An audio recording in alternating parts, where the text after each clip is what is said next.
Hello, hello, hello. Thanks for tuning in to another episode of TA Tech Unboxed. In each episode, we're chatting to the people behind the products built for the TA and HR community.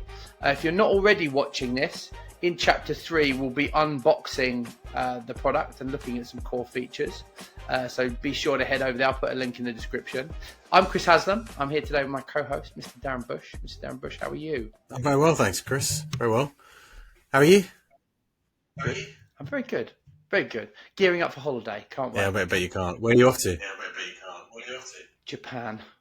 And I think this is going to be the third podcast we've talked about how excited I am because they're all chunking together at the moment. But eventually I'll be back from Japan and you won't hear the end of it. So it'll be that time I went to an onsen or I stayed in a ryokan. Who knows? But yeah, super excited. You got any plans over the next couple of weeks? I'm going to enjoy my time when you're not here. Yeah. No Chris for 2.5 weeks. I can't wait for this period. It's like Christmas. I can't wait for that as well. Yeah. Christmas. Chris. There we go. I like it. And who do we have on today's show? So, Chris, we've got Joe Atkinson, founder of Purpl, which is a peer-to-peer learning platform for internal talent teams. He started his career working in startups TA, and he's here on the show to talk about Purpl and all things around learning. Welcome to the show, Joe. Thanks, Darren. Thanks, Hey, Chris. Joe. Excited to be here. Excited to have you here. How have you been? Yeah, all good. How are you? Been well. Gearing up for holiday, as I've bored people in the last 3 episodes about, so I won't go into it again, but I'm due to fly to Japan on Wednesday and I can't bloody wait. So you've got an excited little puppy, Chris, today, getting ready to go. Super stressed as well, but all good. So we've got demo planned for later on and we've got some product stuff to talk about, but what's super interesting to us is, do you want to give us a quick intro? I know Darren's just given us one, but a quick intro to you, and then it'd be great to hear about your background and experience pre-Purpl, and we'll pick around that for a bit. Awesome, yeah. So I think as most people did, I stumbled into recruitment rather than had a long laid plan to become a recruiter. Started my career in supply chain, realised that really wasn't for me, moved to Australia for a year to play cricket, and then came back and wanted to move to London. That's all I knew. And was looking at different roles, and I saw a few jobs that you could recruit for startup companies, and that hit something with me. I've always been interested in tech startups. I helped with an accelerator when I was at uni, so went into it not knowing a lot, joined a small consultancy that did both embedded and contingency recruitment, focusing purely on tech startups across Europe. Did that for 2-3 years, built up a small team, was running different TA projects for different scale-ups across Europe. I then joined a scale-up myself briefly, an employer of record, so in the TA/HR space. And there was really fascinated by sales enablement more than anything, and I saw all the amazing things firsthand that tech companies were doing to improve their sales teams.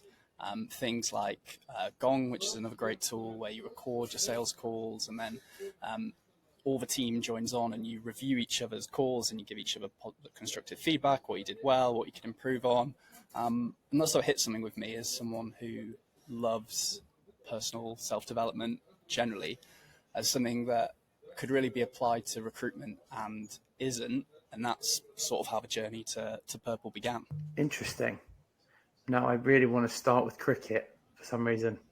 I wrote it down. Yeah, same here. That was my first call. I wrote everything down. I was like, do you still play cricket now, Joe? Well, I'm currently in Turkey, as you might sort of be able to tell from my background, so not too big on cricket here. But I did up until the point of leaving London a few months ago, although not quite as seriously as I used to. What level were you at? Not professional, just to put that out there, but did manage to blag my way to Australia to be a player coach sort of thing for a year. And, Naive Chris just Googled Cricket World Cup Turkey then, by the way. For a second, I was like, what? Have I missed something? Fascinating. So you went to Oz to play and teach cricket. So learning has always been part of your world, right? So you come back to the UK, or did you work in an Australian business when you started in TA? Came back to the UK and moved to London. Right, and then in that was when you started in TA. Yeah. So moved down to London, started as a talent partner, junior talent partner, in the delivery role. So figuring out how to source, screen, and create good candidate experience. Great, and I guess you got a lot of really great. You got a really great view of market and pain in those early days, right? So you got the ability to see inside TA, which brings you up to Purpl. Do you want to give us a quick intro to Purpl Life? Yeah, so Purpl is a peer-to-peer learning platform for internal and embedded recruiters. And the aim is, particularly for smaller teams, is to help you learn from your peers in the industry. So I think one of the great things about a scale-up or a big tech company like Darren's team is a large team can just learn from each other. You get this osmosis of ideas without it even needing to be any formal processes. You're just chatting to your teammates and you can learn different things. A smaller team, especially a TA team of one or two, you're really going to miss out on that. So the product was initially built for those small teams to be able to learn from different recruiters, but now we've entered the scale-up world as well for people who don't just want to learn from the recruiters in their team, but also the best in industry. So you're bridging the gap between the lack of asynchronous learning in remote world as well, right? Because that's one of the big challenges that I've always seen with us is how do those, early careers people come into TA and how do they learn? Because I learned by hearing other senior folks on the phones and screening people and talking about their process. And that's really difficult to do in a world that's, whether you're remote or hybrid or flexible, you've really got a complex challenge there, right? Because learning's tough. You used to shadow people, didn't you? You used to be next to the person and they used to listen in, and that doesn't exist now. Right. Hours of just listening to other people screening calls. Yeah, I think it definitely can be done, but it's harder and it needs more conscious thought about how we're going to enable people when you're missing out on that osmosis of ideas. But it definitely is possible, but I think you need to build processes, you need to put systems in place, and you maybe need to look at some external tools as well to support. What I see is a lot in this space is, I don't know if you're familiar with the term, they call it PKMs or personal knowledge management, which you have like certain apps and you have about people are sort of driving this sort of building a second brain. There's this space now, it's opening up around team knowledge management, which is around things you're working as a team, like initiative, there's top 5 sourcing tips or best way to write a job advert or an email.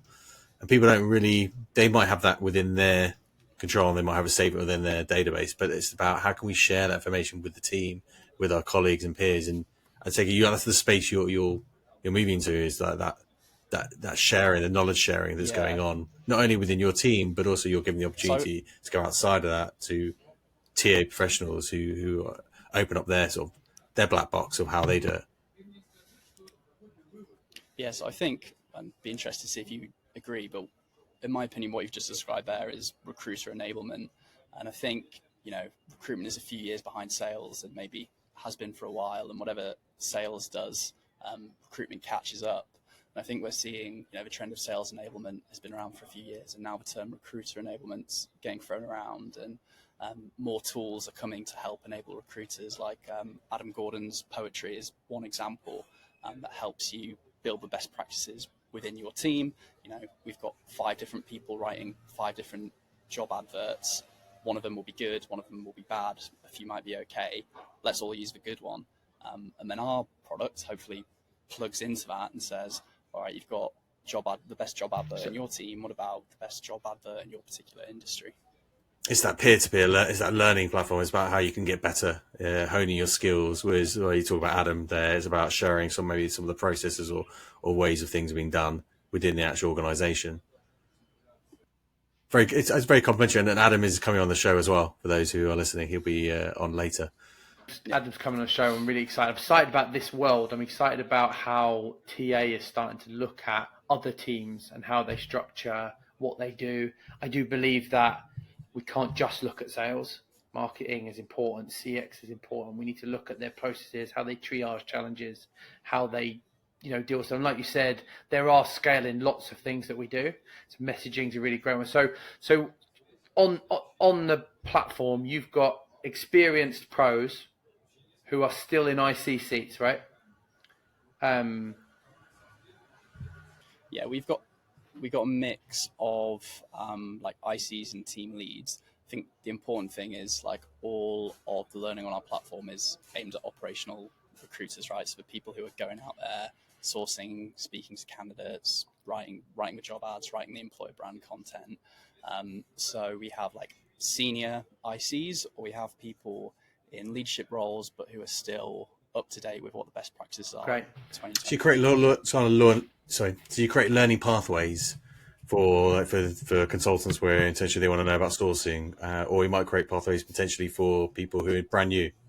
Where you want to get the candidates, and we're just referring to the people who are working remotely and don't have that kind of experience of sitting down and being and coached like we were in our past. They can just go in and kind of watch a couple of videos and learn in terms of how to actually do certain things. So you've ruined my big surprise for today's call, Darren. That was an exclusive just for you. In that before our product was on demand, self-paced, but like courses and learning paths and certifications is something we're going to be launching very, very soon. And I think we're doing a demo soon. You'll be the first to have a quick look at those later. You said on the intro that you're a big fan of personal development, and when it's obviously you watching the video as a recruiter, how do you ensure that they apply what they learn? Is there anything you do there to improve that? So I think one thing we started doing more and more is providing like materials or tasks along with the learning, but these aren't like generic tasks. They aren't tasks we assess. And they're all supposed to be super practical. So they take the learning from a session and they put it into something that you can just use on your job. For example, a cheat sheet to prepare, run, and follow up with intake calls. So you make sure you cover everything you need, and you make sure you do it in a time-efficient way, and you make sure you do it in a way which gets the hiring manager bought into you and bought into the process. I've actually watched as well. So for those who actually don't have access to the platform, you can still follow Joe on LinkedIn, and he does post a couple of these videos on YouTube, where you can I can see you've got cheat sheets there as well, which are fantastic, for anyone who's interested in this. Yeah, I think launching a product that fits within L&D, tech, and TA in 2023 has been challenging, right? Because all three of those areas have seen massive drop-offs. So what the positives are, we've had loads of interest, loads of people watch our free content. The challenge for us has been selling, effectively converting to customers. The conversion rate has been a little bit lower than I would have wanted it to be, but we're starting to see that pick up, and we have a promising list of people who have effectively said yes, but yes for Q4 or Q1 of next year. So I think like the market has been bloody tough at times, but we keep moving forward. The challenge, I think, with L&D, isn't it? I think that for their global budget or their local budget, they feel they can spend it. But if you go to the employees, though, they'll say, I'd rather, if you're spending $2,000, $3,000, whatever, per head, I'd rather just give it to me, and I would go and buy a course that I'm actually interested in. And follow it that way. I have a question about the when I've worked in agency side. One of the challenges has always been L&D, trying to get L&D, not investment. The second was always time as well. Get the recruiters to do time, and within TA, I've noticed obviously there is a little bit more investment in them obviously going on courses. Do you still have that problem a little bit around? They should be really filling jobs and supporting hiring managers and candidates rather than going through and investing in themselves? Yeah, when I was looking at what products we should build, we were looking at recruitment as a whole, and like agencies and like classical contingency agencies were within that. And then I moved away from my idea and really wanted to focus on the internal market. So initially the product was purely for an internal recruiter, a startup or scale up. And then we realized that the use case was exactly the same for like the embedded consultancies, and we added those on. And speaking to a few, founders of these kind of companies like Chris and some others, clients actually hold the talent partners that they provide to a higher standard than their own TA managers. So there's an expectation that these people are going to come in and be great recruiters and great business partners as well. So that's something where we've seen a use case more so from like the founders or the directors who understand that their clients are wanting this. But yeah, classical agencies, we don't really touch them. I thought it was really interesting in terms of the videos and the people you got that coming on here. Would you fair to say as well, not only do you get videos, but you also get a good resource as well that come out of this? So you're not just learning everything, you can actually get a great scorecard or an intake form. Yes. Yeah, exactly. So some sessions, obviously there's no supporting materials because of what's been spoken about in that session. But even in those scenarios, everything's applied. So we have live examples, and then we try and give templates, toolkits. How does smart suggestions from work? A mentor in that you can take away and use as well. So it's based on the topics you say you want to improve on when you sign up. So I've picked sourcing and stakeholder management. And then it's also based on the content you've been viewing. So it sort of mashes those together and gives you recommendations that That's great. Things you'd be interested in. You got another section to show us, right, Joe? Yeah, I can dive in to tell you what's coming soon. So based on user feedback and where we want to take the product, we're going to be launching courses or certifications. So these will be dedicated learning paths. These are still beta. We need to do a little bit more design on them. But the first one will be about becoming a strategic talent partner. So this is all about stakeholder management and moving from a service provider of candidates to a real business partner. Nice. So within this, there will be 4 modules delivered by about 12 different mentors. So the first one is all about the key touch points that you face as a recruiter. The second is on building great relationships, so soft skills. The third is on leveraging data in multiple different ways. And then lastly, tailoring your approach to different stakeholders. All of these come with a toolkit. So again, different resources you can use. And then end of module assessments, short assessments, but based on the learning that you've been doing. And if you pass all of these, you'll then get a certification for completing it at the end.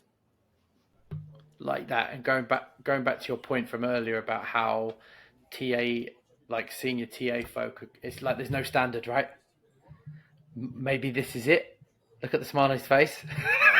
maybe this is it, right? It's like finding a standard, finding people that have pushed through these assessments to get like a base level where we all agree this is the structure. And this is, like you say, it's not you telling us, it's all of the people that you would know that are excellent in each of their fields, validating what is great practice. And then you guys building the assessments that you build. Are you building those? Is it co-created? So we have they're to be announced, but we're going to have 2. So we have 10, I think it is, mentors delivering all the different learning sessions here. And then we're going to have 2 lead mentors for this particular course who are also building the toolkits and building the end of module assessments. And then it'll be their name on the certification. Chris, who's a manager, and he's got a number of recruiters there. Does he get, is there a dashboard at all where you can see how his team is doing? Or essentially they've got completed certain courses, or they've not done anything at all? Yeah, so we can create different teams on the platform. So we can create a move team, and then the move team members can share content between each other and interact on the platform if they'd like to. And then from there, we can also create dashboards. So we could create a move dashboard, which we could then share with Chris, and he can see what kind of content they're watching. He's watching, gentle, I can tell you. Can then push them gently in the right direction. Nice. I mean, like I'm a sales guy really here. Yeah. So Adriana, my business partner, will be controlling this kind of stuff. But and I know we've just hired a portfolio talent lead, and I know Alex is going to absolutely love this kind of stuff. Because it does create, like I said before, it creates a really good benchmark for us all to learn from. There are ways that we believe that we do, that we think are great and excellent, but we don't know how to benchmark that against what others are doing in any way, shape or form. So this is, to me, a really cool addition, Joe, like awesome. When's it roll out? So the launch date should be November the 1st. Will be initially available to current members, and then a week or two after we'll hopefully roll it out to everybody else who's interested. You watch So us if you're watching this, it's going to be afterwards, so I can tell you that now. That'd be a huge help. Do you integrate with other, say, LXPs at all? I mean, where, for example, you got Meta, we've got other companies where they've got their own learning platforms, but they love the data, they love it in terms of the content itself. Have you been asked at all to integrate with platforms? For example, we use Degreed. Is there tools like that you can integrate with? At the moment, we can't. This is sort of a standalone, separate tool that the TA team can use. But yeah, in the future, we'd love to, and also things like we spoke about earlier, like the recruiter enablement tool as well, would be great for us to plug in there as well. So something that's on the roadmap. I guess with the toolkit, you've already built the enablement tool in some ways, haven't you? We've just got to recall and then personalize. Yeah, with like using Poetry as an example, they don't create any of the content; they just create a system for you to store it in, instead of having to go through Notion page and I don't know, work out what you notes and what at LinkedIn, wherever else you keep your stuff. You just have it in this one place, and everybody has the knowledge stored there. Whereas this could potentially be some content that feeds into that. I didn't catch it earlier, but for example, if Move have got their own site, can they add videos in there as well? So, for example, Chris has got a great course on how to write a LinkedIn mail, and that he wants all the recruiters to watch. And he's smiling because he's been working hard on that. But he had a video because on that. I don't. I'm smiling because I don't have one. He can do one. He's showed me, so he can do one. But if you want to do that and then add that as well to the content, is that possible? Is that something you can do in the future? Yeah. So at the moment, we can create things that are only visible to certain teams. Yeah. So, for example, this course that you're looking at right now is only visible to me and my team. So if Chris wanted to share something, but he didn't want to share that knowledge with everybody else, we can make that just visible to the Move team on the platform. That's where you start transitioning into enablement, I guess, isn't it? Is that like when it starts to be Move content that we're putting into this, and like how Move has learned from module 1, and then how we deploy it, and then here's the toolkit, starts to look like an enablement tool, right? Which is, like you were saying, it's like, is this the house for it, or do you integrate with something like a Poetry later on? I mean, if you haven't started that conversation, by the way. He has, because I've seen the tile. I think I saw a tile actually with Purpl on from Adam Gordon's. I might be wrong, but we did have a great conversation at the beginning here. It's super interesting to learn about where you've come from and what you are building here, because it's needed. Number one, like LinkedIn Learning sucks, and it's the only other real platform I think everybody knows, or it's not fit for purpose. And like what I really like about Purpl is you've built it with a specific use case in mind, which me and Darren have found. There aren't many companies that first of all want to talk about it or commit to it. Right, Darren? That's right. Yeah. Quite often they want to skirt around the subject, and we're not going to name names, but we've had a lot of the guys on here that are like, we just want to build for everyone who hires people. It's like, well, we're all different, and we all, depending on our stage, we do things differently. Like that, and that's why me and Darren got together, because we're at completely different ends of the swing. So kudos. I hope it is going to explode in the new year. I'm certainly an advocate and a case study. So if anyone wants to reach out to me and ask, please feel free. Have we got any other questions, Darren? No, I think we've covered everything. No, great. In which case, Joe, it has been wonderful to speak to you again and to have you on. What's the plan for the rest of your Turkey trip? Cricket. Yeah, no cricket. So I took a few days in Istanbul. I'm now in the south of Turkey in a place called Antalya, at this amazing co-working space. So just getting a lot of work done, actually. I've been so productive here. We've got another three or 4 weeks, maybe a little bit of scuba diving as well if we get time. Wonderful. So jealous. I've never been to Istanbul, and it's always been on my list. What was that like to work in? Yeah, to work in, not amazing. Oh, really? To visit, really cool. Just imagine like London on steroids. There's like 20 million people there, so it's quite it's quite hectic. But an amazing place, amazing culture, and a really awesome place to visit. Nice. Temperature good for you now, where you are now? It looks beautiful. Yeah, it's starting to cool down. When we arrived, it was around 36, which you might not be able to see, but for my hair color is not fantastic. But it's getting around 30 now, which that's still pretty hot. Wonderful. And you're doing this outside as well, by the way, for those that are listening. Yeah, you're doing this. Appreciate that. Yeah. Well, it's been nice to have some outside. It is. I feel like I'm with you right now, even though our view is of a mountainside, rock. I don't know, whatever. But look, thanks for coming on. It's been great fun. Thank you for spending the time with us, and good luck with the future.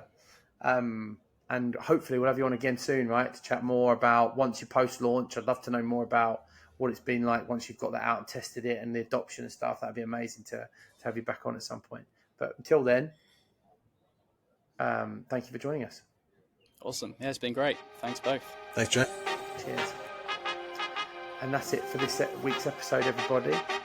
Please subscribe to us on YouTube, Spotify, wherever you're listening. And this is TA Tech Unboxed signing off.